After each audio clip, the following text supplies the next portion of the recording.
Hey, how's it going everyone? Carlo here from AYCB, and welcome to episode 1 of what will hopefully be an ongoing series here called Curating My Collection. So this is where I'm going to talk about, every once in a while I'm going to be getting rid of, let's say, probably 5 to 10 games from my collection. Just either they've been played too much or I found something else that kind of replaces it, and I'm just going to describe why I either do or don't like this game and why I'm moving on from it. Part of the reason for this is as our channel's been growing, a lot of the time we do videos where we go really deep into one specific game, and this is kind of an opportunity for you guys to get an idea of what kind of games either we do or don't like, and for us to be able to talk about more games. So you've probably seen videos like this before, especially if you watch a lot of board game stuff on YouTube, and I'll be completely honest, this series was inspired by Alex Radcliffe, who runs a channel called Board Game Co., and he does a series called Board Games Leaving My Collection. So shout out to Alex, it's a fantastic YouTube channel, and I thank him for, I guess I didn't specifically ask his permission, but I have heard him say that he likes it when other people do these kind of videos, and he likes hearing why people have games leaving their collection. So yeah, thanks in advance, Alex, appreciate it.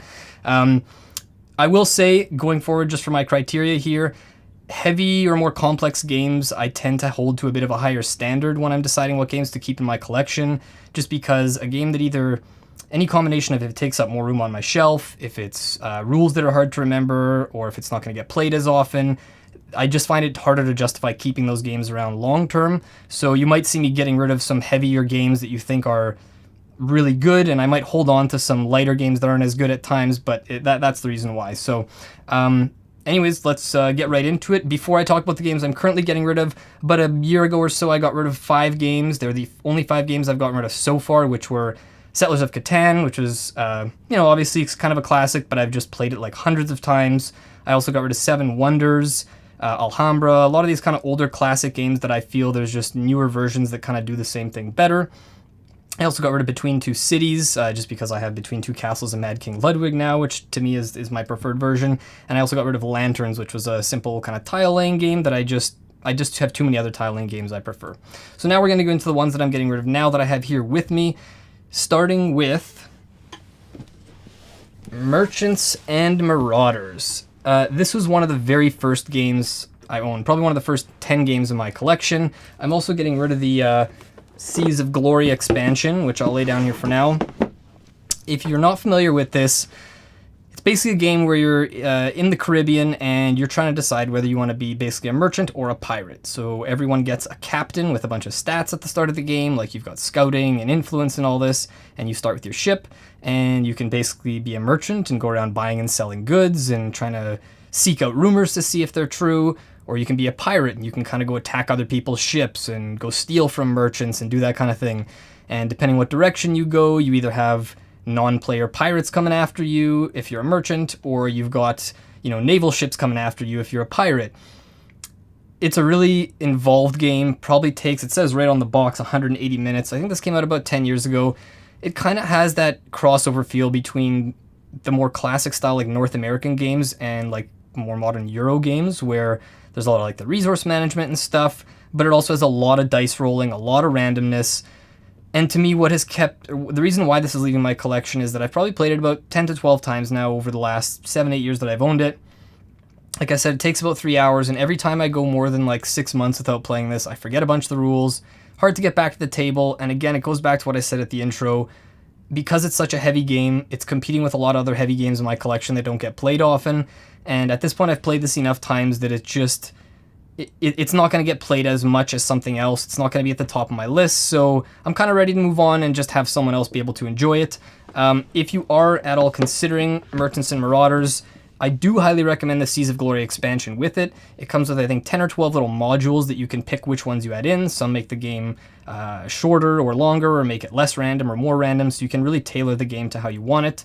Again, I've had a lot of fun with Merchants and Marauders over the years, but I'm just sort of ready to move on, so that's one that will be leaving my collection, but I'll definitely have some fond memories of that one for sure. Next up is a much newer game, and this is Forum Trajanum. So this is by Stefan Feld, who has designed Castles of Burgundy, more recently Castles of Tuscany and Bonfire. He's been around for a long time. He's designed tons of games. And I'll be honest, I think I've only played 3 of his games. I've played this, Castles of Burgundy, and Castles of Tuscany. There's a bunch of others I've wanted to try. Ultimately, So he's known as kind of this. A lot of his games are often referred to as kind of point salad, where it's like no matter what you're doing, whether you're getting 3 points or 4 points or 1 point here, you're always getting points somewhere on your turn. I didn't find this to be quite as point salady as some of his other games, but there's a couple things that held me back from really enjoying this fully. One of them is, I think it's an issue with a lot of his games for me, is the theme kind of feels very abstracted. Even in, like, of the 3 games I have tried of his, I like Castles of Burgundy and Tuscany much more than this, but even in those, the theme kind of feels a little obscure. Like, it feels like other themes could have been pasted on the same way and the game would have still made sense, kind of thing. Forum Trajanum, I'm also not, like, super into Roman history, and what caught my eye about this game, why I bought it in the first place, was what happens on your personal player board. So in this game, it's a political game. You're sending envoys to basically build this giant forum. But you have your own player board where you're doing stuff with them, and everything you have on your own player board where you're flipping these little tiles to reveal abilities that allow you to upgrade stuff. I really liked that part, but the part with the central board that everyone's kind of playing on, it felt so kind of disconnected, and I felt like after we played it, even a month later, I was like, I don't remember any of the rules, basically. Like, it wasn't one of those games where you learn a rule and it's like, oh, thematically, this rule makes sense because of this, so it's going to stick. So, I don't know what it was. I enjoyed it enough, but I felt like it's not going to be, I haven't really had the desire to go back to it all that much, and again, for a game that's going to take probably, hour and a half, 2 hours to play with a few players, it just, loses out some better games in my collection. So that's Forum Trajanum. Okay, next up, this was a really tough one. Imperial Settlers. This is designed by Ignacy Trachevicek and published by Portal Games. So Ignacy, I believe he's actually the owner and CEO of the company. This game came out about 5 or 6 years ago. He's been designing games for about 10 years. I had really high hopes for this one, and of all the games I'm getting rid of this time, this is one of the ones that I was most on the fence about. I got this and Imperial Settlers Empires of the North, which was came out a couple years ago, at the same time, and I thought I'll get them both, I'll see which one I like more, I'll keep one and get rid of the other. So it's basically a tableau building game. Everyone gets a faction at the start. There's like the Romans, the Barbarians, the Egyptians, and the Japanese, and you get a unique deck of cards, and basically you get a hand of cards and you're spending resources to build buildings. You can use those buildings to generate more resources. You can convert resources to points. You can, attack other players and that sort of thing. You're basically settling, but you have to be aware of everyone around you because people can basically raise your buildings with these tokens that make your buildings get destroyed and stuff. There's a few things I didn't really like about the game. One was the cards have such small text with a bunch of empty space around them. Okay. And this is a game where you got to be keeping track of not only your own buildings, but other people's buildings. So if I'm looking across the table and I can't see what someone else's building does, but I have all these things I can do to either destroy people's buildings, I found a lot of the game was, what does that card do again? Okay, and what is that one? Okay. And that one? Your card? Okay. And then you can't really see what's going on, and then you're trying to decide, well, how do I know which building to raise or what to even be aware of? That was one of my issues with it. Another issue was they had this big deck of common cards that you're drawing through that everyone gets a lot of the time is going to pick out the same cards. And even just the raising buildings, like it felt like it was offering you the player interaction with the opportunity to raise the building, but the games that I played, it felt like a lot of the time I didn't see the value in it. Like there was a better move that would give me more points if I just left my opponent alone and worked on my own stuff. So I don't know, it felt like there was, and even some of the factions, there were certain cards where like there's only one copy of this card in your deck, and it's such an important card that if it's near the bottom and you don't get it this game, it can really hurt you, whereas if it's in your starting hand, that might be a big difference maker. So there are all these little things that I really enjoyed it. It's got a great solo mode too, but I thought, you know what, I'm probably going to enjoy Imperial Settlers Empires of the North more, so I thought I would set this aside and try playing that one. So this is one that's going to be leaving my collection. But it is a great game that I would recommend. Which brings me to my next pick, or the next game leaving my collection, which is Imperial Settlers Empires of the North. Another sad one, another tough one, one that even as I'm talking about it right now, I'm wondering if I'm making a mistake getting rid of this and or the original Imperial Settlers. So this promised, it's same designer, same company. You can see the artwork is fantastic in this. So this looked like a nicer looking game. It's got 6 factions right in the base box compared to 4. Everything seemed a little more thematic. Like in the original Imperial Settlers, you just have this automatic production that happens between phases where you get a bunch of goods automatically. In this game, you have to actually go use a harvest action to get goods. And there's other things where you can like sail to an island in this game to visit an island, and then you can get those cards added into your tableau. So everything seemed more thematic, and the extra 2 factions and them being a little more asymmetrical, or at least that's what it seemed like, really drew me in. I've played this now solo a bunch of times, probably 6 times. I've played it 2 players a couple times, and I did get a chance to play it at 3 players once, and every time it felt a little bit short for me.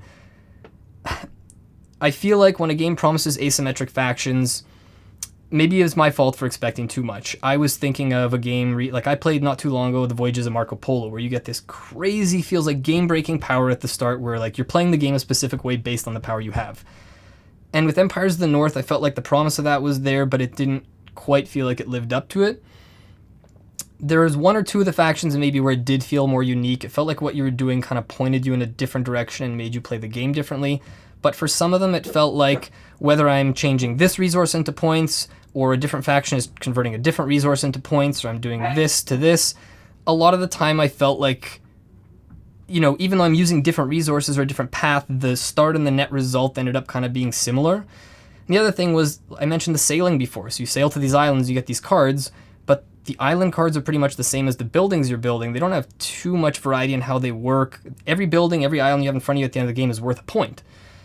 So yeah, you're sailing and it might be more thematic, but whether I sail to get an island or someone just uses a wood and a stone to build something, it might have a similar effect anyway. I don't know, there was a lot about this game that I was hoping for a bit more, but every time I just felt like... the other thing I want to mention, actually, quickly, about Empires of the North and both that and Imperial Settlers is they're games that I think work best at solo or 2 players. They're the type of games, I don't know if I'd ever even want to play them with 4. Part of it is, again, that looking at cards, what does your card do, what does your card do kind of thing. Even with 3, it might slow down a bit. But I don't want to sound too negative about either of these games or the designer or the company, because I really do respect the designer and the company, the way they operate. Portal Games supports the heck out of their games. There's tons of expansions for both of these games still ongoing. If these are games that you like and you're going to get into them, you'll be playing them for a long time. And I think for me, if I'd had a more dedicated group who was playing these maybe a bit more regularly, delving into the factions and stuff, maybe it would have stuck a little bit more. But when it comes to a tableau builder, these ones do take a little longer, usually 1.5 to 2 hours. And for me, it's just, it's competing with tough, it's got tough competition. I mean, I love Race for the Galaxy and Innovation and Res Arcana and all these other tableau builders that play quicker and that to me offer maybe more interesting decisions. But I'm told I should maybe be considering 51st State because it's a similar game to this and Imperial Settlers with a different theme. So, I mean, let me know in the comments below. What do you think of these two? Or if you've played 51st State, do you think that's a much better game? Not really sure, but and this might be one I might regret down the line, but sadly I will be saying goodbye to Empires of the North. Now we're getting into some shorter, somewhat lighter games. Next up here is Kingdom Builder. So this is by Donald X. Vaccarino, who has also designed Dominion. This actually won the Spiel des Jahres in 2012. It's a really great game. I've probably played this, I mean, the physical version I've maybe only played 20-30 times, but I've played the app probably like 50 to 70 times or something like that, and that's part of the reason I'm getting rid of this. The other thing is, I feel like this, I mean, I said this designer has also designed Dominion, and I feel like this falls victim to the same thing where, for its time, it was amazing, and if I had played this, I'm sure, in 2012 when it first came out, I would have probably had my mind blown by this. I probably played it for the first time 2015-16, I loved it for a few years, but it just feels a little bit dated now compared to some of the other games that are out there. It's basically, you know, an abstract game where there's different types of land. It looks kind of like a Settlers of Catan type map, and on your turn you flip over a card and it tells you where you're placing your settlements on land somewhere. There's a bit of randomness in the sense that you have to build wherever the land tells you have to build. There's just other games that I've played. For example, in my collection, Blue Lagoon is kind of what has replaced this, because it has a similar thing where you're building out from somewhere, there's networking, you're cutting off people's routes and stuff like that. And Kingdom Builder felt like one of those ones where, even though the rules felt simple enough, it still felt like a game that you'd never fully understood what you were doing or what the strategy was until you've played it once before. And I just found that it wasn't particularly welcoming to new players. And again, it's just one that I haven't played in a few years now, and I've played so much of it in the past. I really like it. It's a great game, but just one that I don't have much desire to play anymore these days, so I probably wouldn't turn down a game of it. And the other thing is, if I was going to get into this anymore, there's a whole bunch of expansions out there, so if I was going to keep this, I would instead just like get rid of this and go buy the big box. And they're also coming out with one called Winter Kingdom at some point this year, I believe, which is an updated version on this, so I will be keeping an eye out for that. Great game. If you haven't tried it yet, highly recommend it. That is Kingdom Builder. Next up, we've got Magic Maze. So this was a 2017 Spiel des Jahres nominee. It lost out to King Domino, I believe it was. It's designed by Casper Lapp. You might be familiar because he designed Gods Love Dinosaurs, which came out, I believe, last year from Pandasaurus Games. This is there's been kind of a bit of a trend with these games these past few years, and I think this was maybe not the first. I think Hanabi would have been the first as far as I know. But in terms of these cooperative games with limited communication or no communication. So if you've played Hanabi, that's the one where you have the cards that you're looking at the back and everyone else can see the front of the cards, but you can't communicate, where there's limited communication. This one is for 1 to 8 players. It's a real-time cooperative game. The idea is you're adventurers stuck inside some sort of like a mall or something like that, and basically everyone has a role and a power sort of thing, and everyone has... You're basically moving through this dungeon, but each player can only move this pawn in one direction. So let's say I can only move this thing forward. The player on my left can only move things to the right. But you can't talk or say when someone else is supposed to go or when you're going. There's just sort of an action pawn. You move this thing in front of someone and it's supposed to be a kind of a, hey, do something.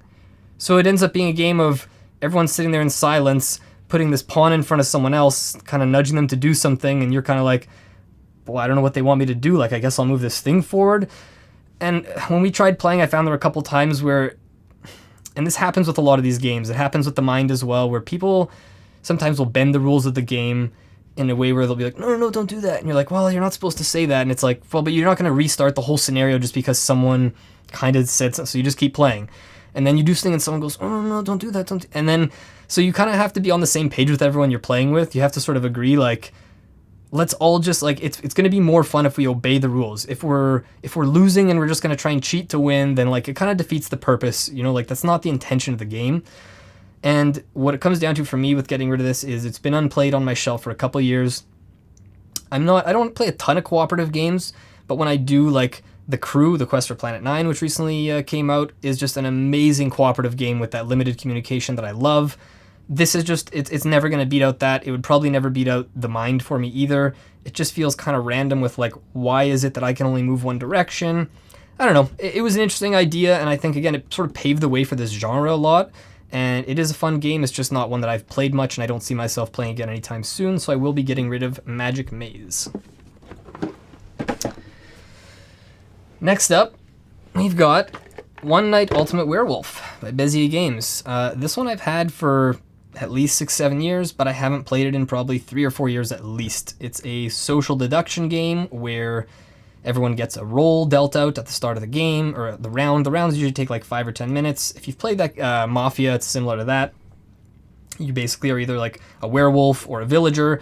You look at your roll card, you put them down, and then everyone kind of closes their eyes. You can play the game with one person kind of leading the way as like the moderator, or you can play with an app that kind of does it for you. It's a really interesting game. It can create, like, it's one of those games where at its best, the best moments can be incredible. It can be so rewarding when you pulled off, you know, tricking someone in a round where you pulled off this perfect play. But when it falls flat, it can kind of be like, oh, whatever. You know, it's not disappointing or anything, but I feel like it's a game you're only going to get to the maximum enjoyment level of this if you have people who are used to it and are playing it regularly. Anytime I've introduced it to new players, we've kind of played a couple rounds and then it's gone back on the shelf, and I haven't ever gotten really into it with the group.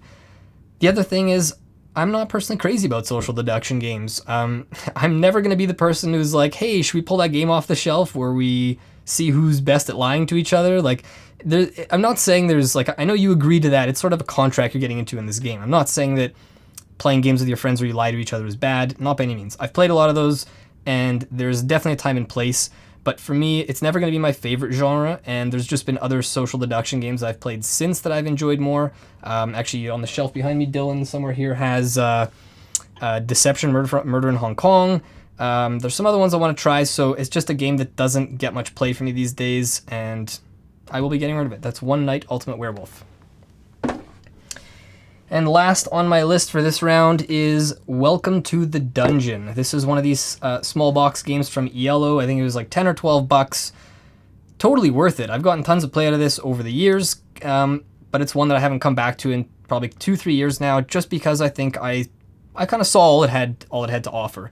Very interesting little game. It's just a simple deck of cards, and you're basically, it's a push your luck game where you're going around the table. There's a deck of cards with these little like monsters, and you pick a hero with these stats that you lay out in front. And the idea is it's sort of a game of chicken. We're going to be going around the table, and on your turn, you're either going to pass and stay out of the round, or you're going to draw a card from the dungeon to look at, and you're going to put it, I can't remember if it's in the dungeon or out. You can do one of two things, I think. And basically, once all the players have passed, whoever is the last player left has to take the hero with whatever items are left and go into the dungeon and defeat these monsters. So you're basically, on your turn, either making the dungeon harder by putting stuff in, or you're taking items away from the hero, but you might be the one who gets stuck. If everyone else passes, you might be the one stuck taking that hero and going into the dungeon. And then you basically have to see if you can survive all the monsters in the dungeon with your items, or they might defeat you, and it's the first player to win a certain number of rounds wins. So very cool game. I enjoyed it a lot. If you're looking for kind of just like another light, easy kind of family weight game to have on your shelf, it's a great option. They even did Welcome Back to the Dungeon, which I think came out with a few more classes and some new monsters that kind of refreshed it a little bit. So it's a great little game. It's just, now, over the years, I've kind of acquired a lot of these small box games, and it's got tough competition, and it's not one that I see coming back to the table anytime soon, so I will be getting rid of Welcome to the Dungeon. So that is it for this time. Let me know what you think. Am I making any big mistakes here? Are there any of these games that I am going to regret later? I really am curious to hear what you think, or if you see one that I've gotten rid of, if you know a similar game out there that you think, oh, if you didn't like this for this reason, you might like this game instead, let me know in the comments below. Also, let me know what you thought. I mean, again, we don't want to be spending our time making videos that you guys don't want to see, so let me know. Do you want me to spend more time talking about how the game is played, or why I did or didn't like it? Any feedback at all is welcome, so thank you for watching, and we'll see you next time on episode 2 of Curating My Collection, whenever that is, hopefully in a couple months. Thanks. Take care.